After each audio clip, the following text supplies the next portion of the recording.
Ladies and gentlemen, welcome back to Crossing Borders. I'm Mike Ginn. That's Extremo Alex Soto, back from LUX 26 to talk all about it. Of course, we got a lot going on in LUX. We'll talk about some other events going on. But, of course, take care of business before we get to that. Check out the Extremo collection. Check out the Crossing Borders collection.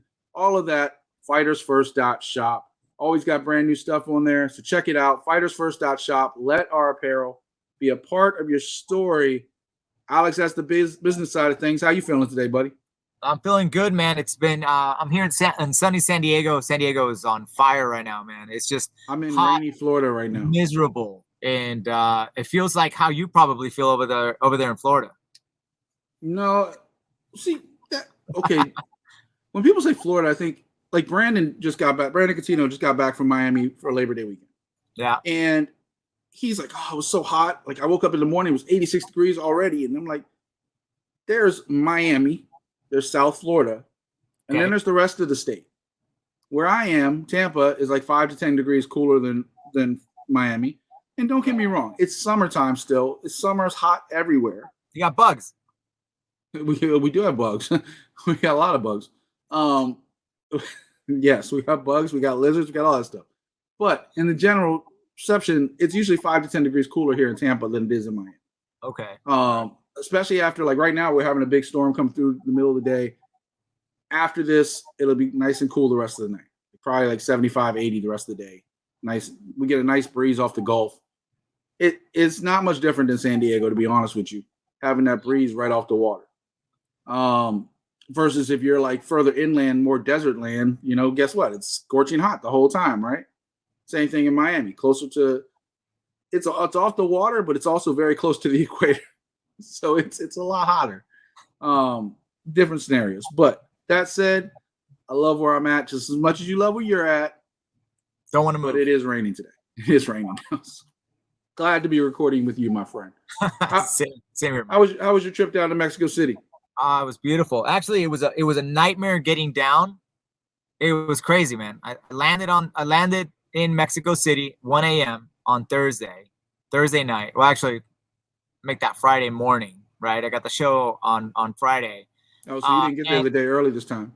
No, I didn't. I had to do some stuff for work. So when I got there at 1:30 a.m., nobody was there to pick me up at the airport. So I'm like, you should have came in yesterday. I'm like, that's fine. I'll just grab a taxi and I'll go to the hotel that we always go to when we go to Mexico City. Go down, get a taxi, first taxi guy right outside the airport. Let's go. Get down to Mexico to the hotel room that I always go to, or to the hotel, excuse me, I always go to. And I'm like, okay, here you go. And I go to pay him with a card, and the guy goes, I don't take card. And I was like, all right. There's an ATM like machine just down the road. So I'll go down on the road, try to get an ATM, go and put my ATM card in there, put my PIN code, go get some money out for this guy. The machine eats my card and cancels my transaction. And now I'm like, fuck. Now it's 2 a.m. What am I gonna do? I gotta pay this guy. I'm like, hey, listen, man, I'm sorry. I'm gonna have to figure this out tomorrow morning. I'll pay tomorrow morning. The guy's like, okay, all right, yeah. So then we go back to the hotel, right? So he drops me off. I go to I was like, well, hold on. I got a credit card. Maybe I can use my credit card and somehow pull money from there, but I don't know the PIN for my credit card, pull cash. So I go to the hotel to try to talk to him. I go check in, and I go, hey, reservations for Alex Soto. It's like, there's no Alex Soto here. There's no reservations for an Alex Soto. I'm like, what do you fucking mean? There's no reservations. I start calling all the staff at LUX. I was like, hey, guys, pick me up. Where the hell are you guys? And so sure enough, we had changed hotels. I'm on the other side of the city now. So I got to come this guy you can't pay. You have to like taking you across town.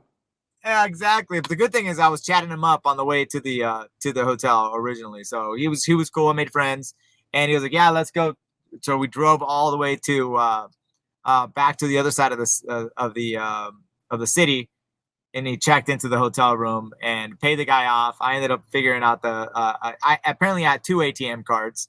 One of them was expired, and I think that's why the one that got in there so it just made a mess, man. I didn't get back to the hotel room until 3 a.m. Had to wake up for the show at 12. Man, it was just like nonstop, man. On the way back, My flight got delayed from 11:30 all the way to 7 o'clock at night.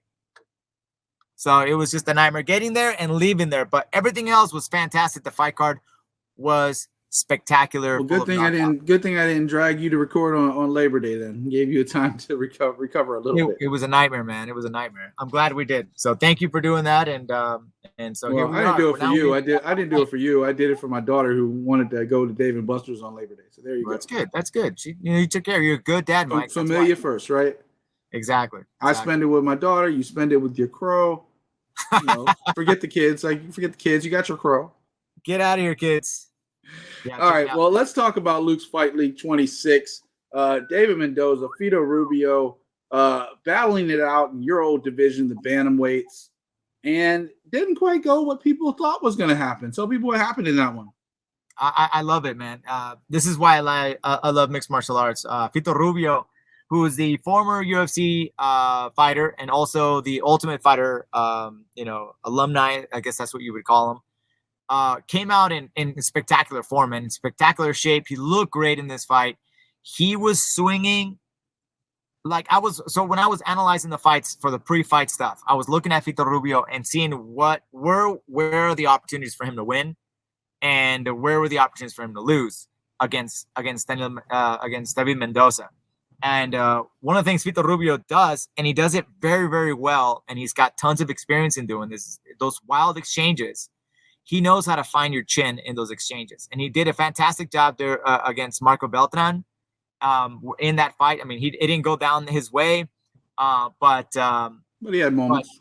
But he had really good and really interesting moments. So I knew that David Mendoza, he's just got a hard head, man. He's a super. In fairness, that fight was one of the fights you said sucked.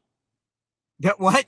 Oh, the Beltran Rubio. You were like, it was a boring. It was a cancellation of styles, though. But those few exchanges that we saw in a 5-round fight, he shined on those exchanges, which was why it was so technical for. It's not like what you said during the Kevin Garcia fight, but it was pretty close. Okay. Well, yeah, that's true. That's true. But regardless, David Mendoza did exactly what I thought he was going to do, and he was going to stand and bang and was going to then get outwitted by the veteran. And that's what I thought. I thought that was going to happen. I said that in the fights. I was like, if there's going to be an opportunity where Fito Rubio is going to win is on the exchanges. And right away in the first exchange, Fito Rubio was throwing just everything he could that was evil. I mean, pure evil coming out of those combos, missing. And then so after, on the second exchange, he got, the veteran status and his ability to find your chin connected and got Mendoza on the ground, stunned him.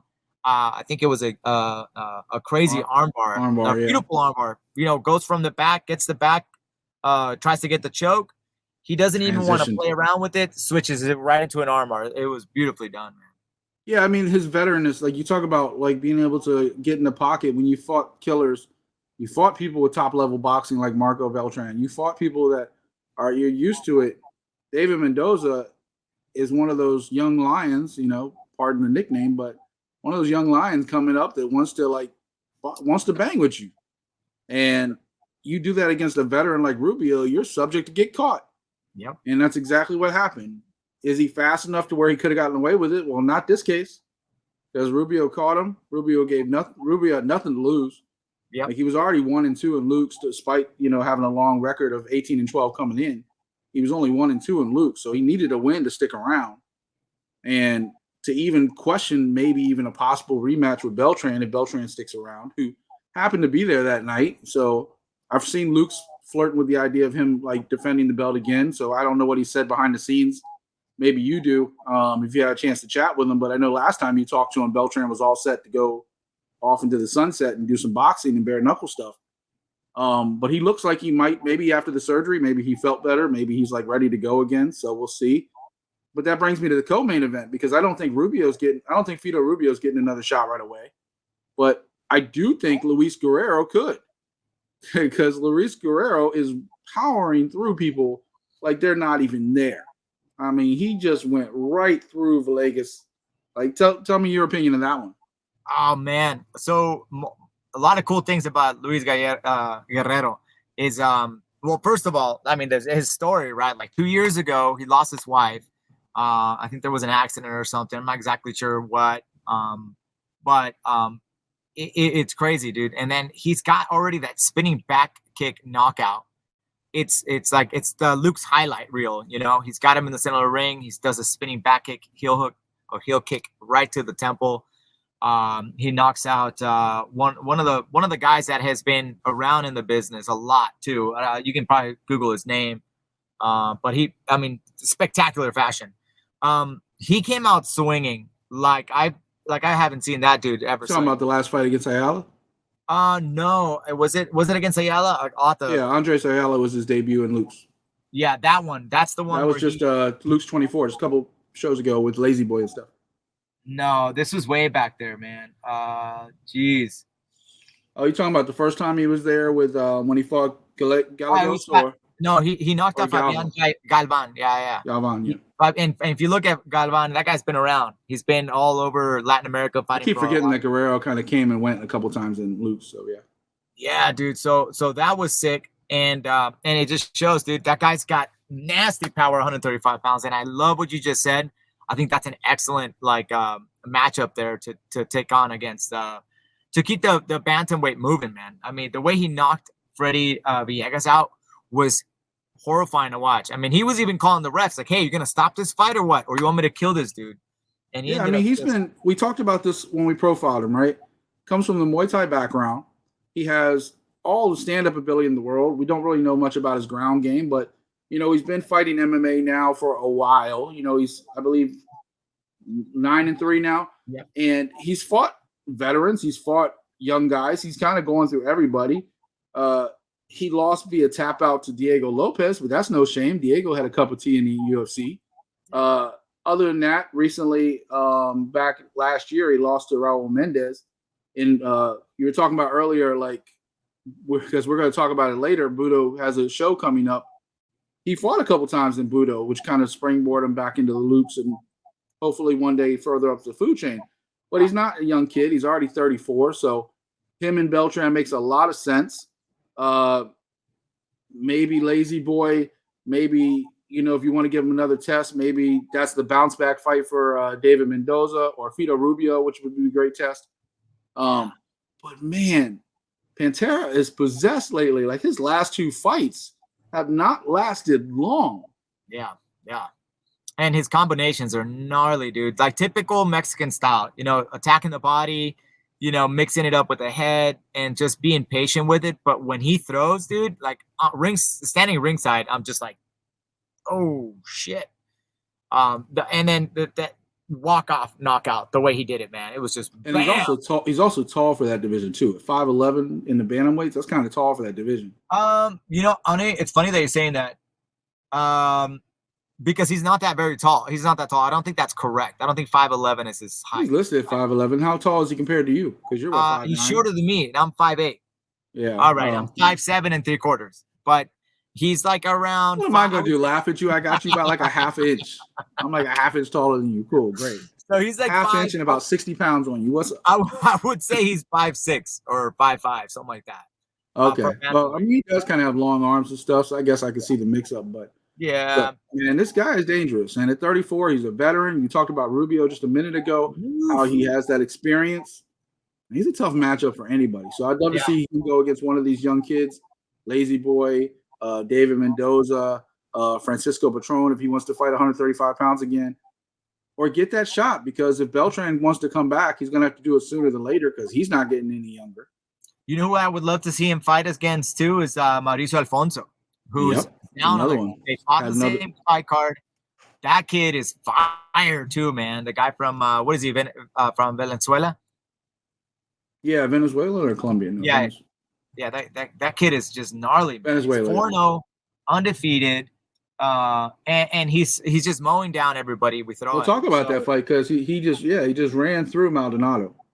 Yeah, like just completely just destroyed him. I mean, Maldonado didn't really have anything else to really offer him right off the bat. Either have it be, you know, stand up or the ground game. Dude, Mauricio Alfonso was like fire that night, man. It was it was fun to watch because you see him getting better. And I think he's ready for a good competition, man. I think he's ready for stepping this one up a little bit, man, because all the last couple of guys that he's fought, I think he got stung on his last fight, but it was like the only time I've seen him get kind of, dizzy a little bit or getting a little bit wobbly or getting punched, really, essentially. But now he's running up a really good, interesting record. He's 4-0, and I think, hey, that'll be a good fight. Luis Guerrero versus Mauricio Alfonso would be a really fun fight. Yeah, I mean, they're on the same schedule now as you just mentioned too. So Yeah. that could be fun. I mean, there was a lot of the main card, especially a lot of finishes. Nava got the knockout over Torres in the first round. Oof. Zaragoza and Garibay went to a decision. Zaragoza got the win in that one. Vargas got the decision win over Ortega. Cabrera got the knockout over Porto Carrero. Alberto Sandoval with the split decision win over Salcedo. And then also Daniela Melendez got the armbar over Bolaños. And Sakura got the win over Rubio in the decision. I do want to point out one funny thing. You remember last episode we were previewing Ramon Cardozo, who was supposed to fight Emilio Cuellar, right? And then Cuellar stayed on the card, and Cardozo got bounced for an injury or something. We still don't really know. I don't know. Maybe you found out about that while you were down there. But then, funny enough, Cuellar's new fight got canceled too, so he didn't fight either. Dude, so it's nuts, man. It's nuts. We do previews like that, and then things change the second I land out there, and I'm always just kind of like, what the hell, man? Like, it's so hard to keep a fight card. I mean, you put a fight card up on the board. Yeah. Wait 3 weeks and your fight card has completely changed up. I can only imagine on the regional scene because it's hard to keep one on the major scene like UFC. Like whenever we preview a card on Wednesday for Art of MMA, we know by Friday, Saturday, half those fights might change. Yeah, exactly. And that's the main level. That's the big boys. Yeah. The other fight that got changed on that was Salcedo, who lost to Sandoval, was originally scheduled to fight Brian Arrigana. I'm probably pronouncing that wrong. Arriga. But that fight got changed, and then they lost anyway. It was ended up doing a catch weight at 160 and lost.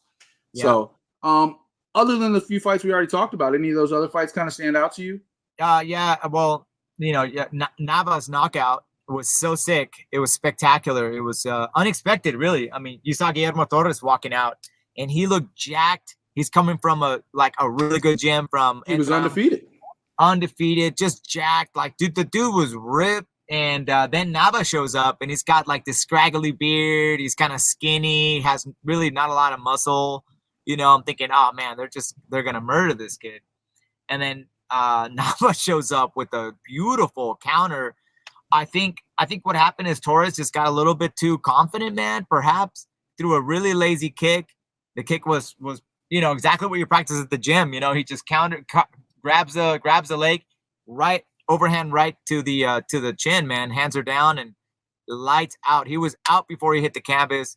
Then his head hits the canvas, and then then Nava just shows up with hammer fist, and it's just, he got like four hits after being hit the knockout. So it was quite a devastating thing to see, and see the guy stay there for a little while until he finally woke up and he was fine. That's always the tough thing. We were talking about that on one of our other shows one day about when do you stop?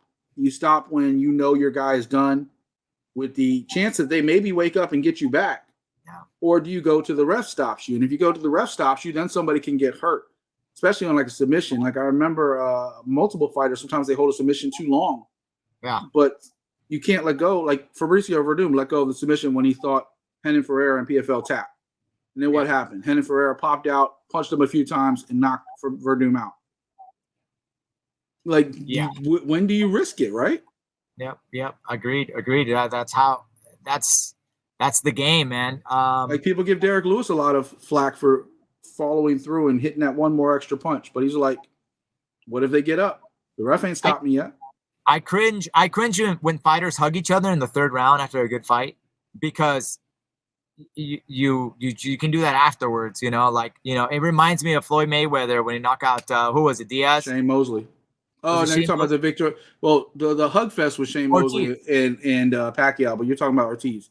Yeah, where he like did the illegal blow and he was like, oh yeah, okay, we're good. And as soon as they did that, the next thing you know, click, click, bam, bam, yeah, and that was it. So protect like, yourself at all times. Protect yourself at all times. So I think fighters' job is to go and kill until the referee pulls you off. I just, that's just. I think if I was ever a fighter, I don't think I'd be a very loved fighter in the cage because I would never touch gloves. Like maybe before, like when the ref says touch gloves and go out, fine, that's fine, cool. Yeah. At the end of the fight, after we're done, cool. Yeah. Those every round to start, no. Some a lot of fighters like to go touch. Nope. Yeah. Because I don't know if you're gonna come at me. I don't know if I'm gonna come at you. I've always looked at that. And maybe you'll notice this, or maybe you already agree with this. You run head first. When you take every Alex Soto fight is kill. Yeah, kill. No, but one of the things you do when you when a fighter gives you a fist bump and you deny him that fist bump, you essentially taking control. That's the way I see that. I see a fist bump as if a fighter is reaching out for a handshake or if he's reaching out for a fist bump, he wants to feel control of the environment, of the room, of the energy. You denying him that fist bump or that handshake, you automatically take the dominant control of that situation.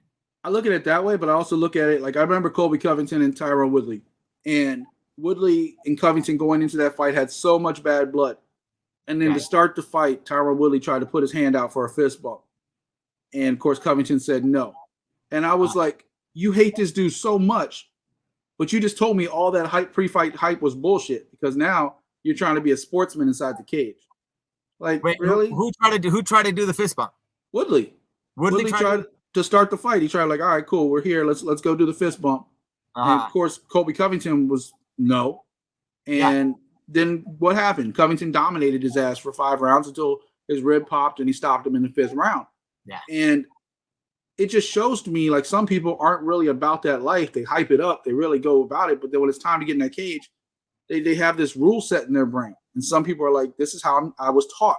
Always show respect. Even if I hate you, always show respect. But to me, that's a sign of weakness.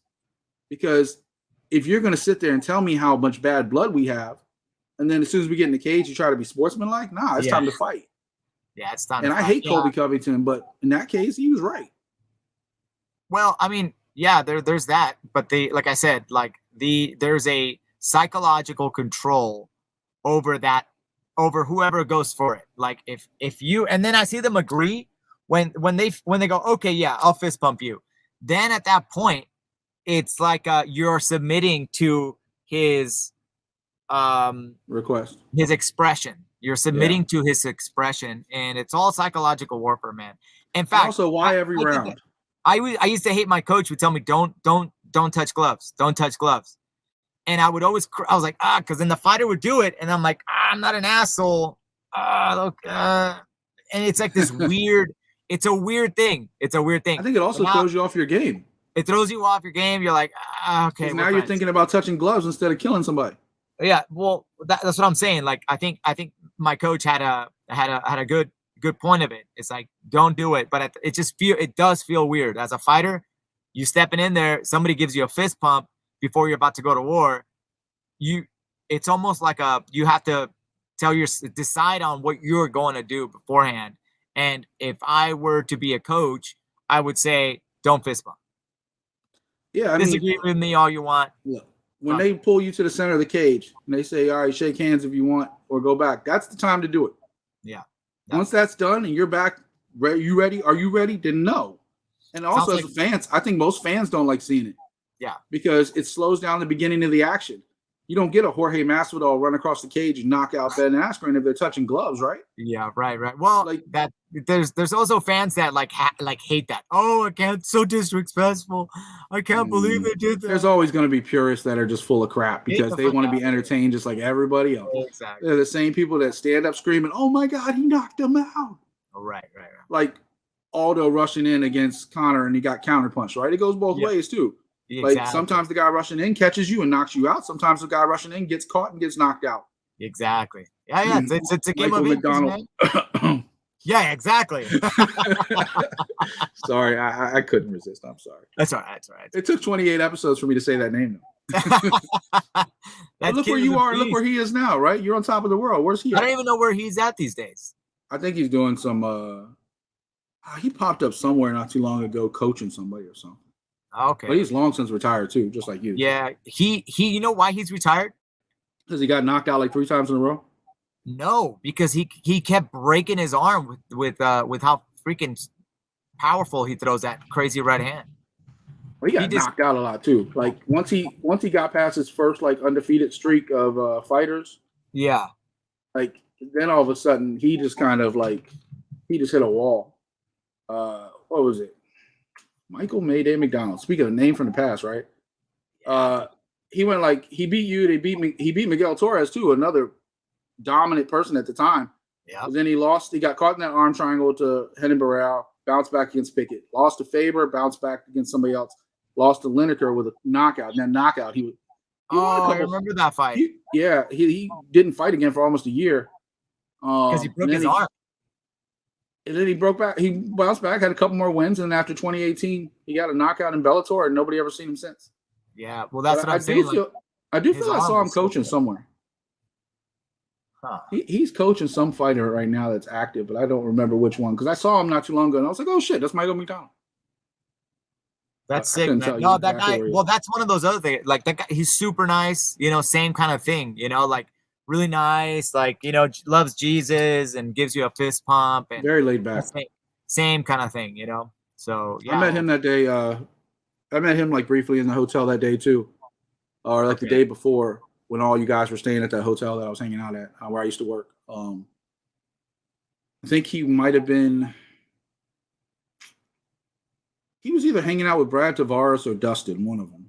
But I saw him hanging out with somebody at the hotel and just briefly hello. That was it. Yeah. We've had conversations before. I haven't talked to him. I used to reach out to him all the time. We still kept in touch for a few years afterwards. But that's what I love about MMA. You're talking about loving stuff about MMA. Like that's what I love. Like you can go to war with somebody and have coffee the next morning. Oh yeah. Of course, man. Of course. Like we used to talk to when Sergio was on Art of MMA before he passed, like some of his best friends and some of his stories were always like somebody he fought.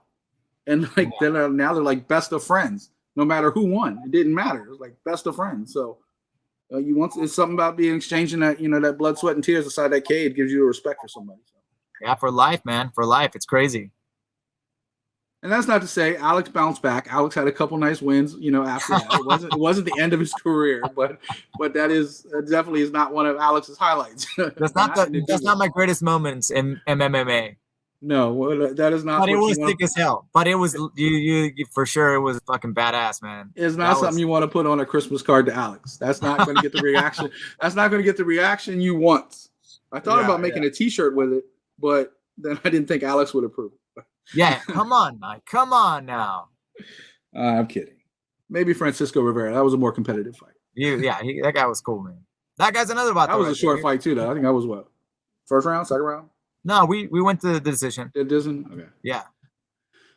That was such a long night. It was a long night. Imagine being a fighter. Imagine being in the stands for 8 hours. Like you were there for 8 hours. God. 2:30 till maybe longer. It started at 2:30.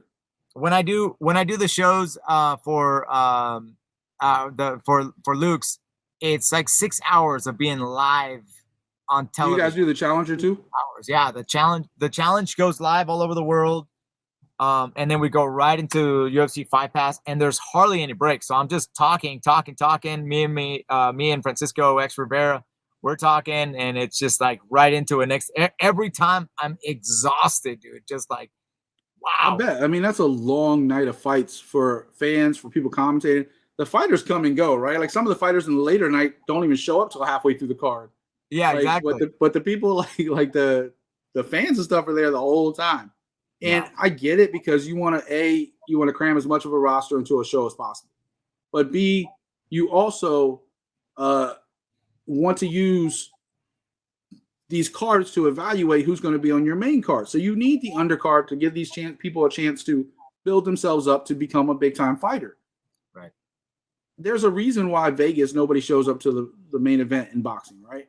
Like you see a boxing fight, the crowd is scattered until about 30 minutes before whatever main events. Then they leave the casino and all come rushing into like the arena, right? That's just how people are built, because they know if you're a diehard fight fan, you're going to watch it all. And that's what I'm still am, but back in the day, I couldn't miss a moment. I was upset when I had to go to the bathroom. I was like, oh, shit, I'm gonna miss something. Don't get knocked out. I had to rush back. I missed my because I'm always been a huge Cowboys Cerrone fan. I missed his entrance because I had to go. Like, I've been drinking since 2:30. He didn't fight till like 8:30. Oh man! And I'm like, I gotta go to the bathroom. I can't hold this no more. And so I rush out, come back, and I get like right before the fight starts, and of course I get to see him destroy Jeremy Stephens, which was awesome. If anybody follows Art of MMA, you know I keep waiting for Jeremy Stephens to go to bare knuckle because he's not up there, huh? I'm just a Jeremy Stephens hater. I don't like his attitude. I don't like anything about him. You don't like anything about him, huh? He's got good hands, but he's not a good person. Oh, okay.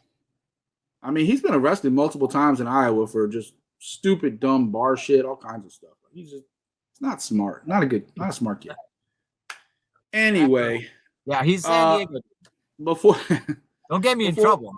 I'm not getting you in trouble. I'm not throwing you under the bus at all, because San Diego local police already know you very well. Okay, good. I don't know. But before we get out of here, that's Luke's Fight League 26. I do want to share attention. We're talking about a lot of these fighters on Luke's Fight League 26. As I was looking through a lot of their resumes, a lot of them fought in Budo Sento Championship, Alex. Yeah. And this weekend, this Friday night, Budo has their Budo Sento Championship 10 down in Mexico City. I just want to shout them out. Main event's going to be Jorge Gonzalez versus Walter Luna in a 205 clash at light heavyweight. It's kind of a meeting in the middle, because Jorge fought at heavyweight. Walter Luna is more of a welterweight. So we're going to see what they do when they meet in the middle for that one. Also got Walter Zamora, Carlos Canada. So a lot of people with a lot of experience, a lot of veterans, some young up-and-comers as well, getting their shot in Budo. That's going to be down in Mexico City on the 9th. It is on UFC Fight Pass. Yeah, UFC Fight Pass, Fox Deportes. A couple great places to watch Budo this weekend. Nice. Alex, before we get out of here, any final thoughts? Stay tuned, man. Next month, October 14th, I believe, will be the return of the flyweight champion. We got Alessandro Nono Acosta. That one's been announced already? I think so. I think that we just announced that. If not, oops, there you go. That's why people watch the show. We've been looking for these scoops. Yes, man, it's coming in. So I'm really excited to be going out to Puebla. I'll be going to Puebla out there. So that's going to be a lot of fun. And a great city, beautiful city out there. You have that big volcano, the Popocatépetl volcano. Is that going to be Luke's 27, or is there one in between? No, that's the next one. Luke's 26. Okay. Yeah. This October, is 26, 27. Yeah. So yeah, this one. I'm sorry, 27. Man, I can't believe we've been on. Well, this is not 27, but shit. We just keep going, man. It's fun. We finally passed y'all. We finally got up to episode 28. We finally got past y'all. I think we were talking about Luke's Fight League 25 on our 25th episode, and now we like, whew, and now we're passing Luke's. Okay, finally, it's about time. I mean, yeah. Well, we were supposed to be every week, but sometimes it's every other week. Stuff happens. Family and friends and work and everything. In fairness, that Veterans Day was not my fault. No, it wasn't. It wasn't your fault. Somebody was enjoying themselves. I was having too much fun. The whole neighborhood knows that I was having too much fun. And the San Diego Police Department. Yeah. All right, folks. I'm going to let Alex get out of here, get back to his day. That is Luke's Fight League 26. Make sure you check out Budo, this weekend coming up on UFC Fight Pass. Of course, UFC back in action with pay-per-view as well. So a lot going on for fight fans. Check it all out. Leave us a comment. Let us know what you love. I just want to keep talking to see how much more Alex has as far as his motion and his form. It's like watching a Taekwondo competition and he's doing all the form. Let's do it. All right. For Extreme Alex Soto, I'm Mike Ginn. This is Crossing Borders. We'll see you next week.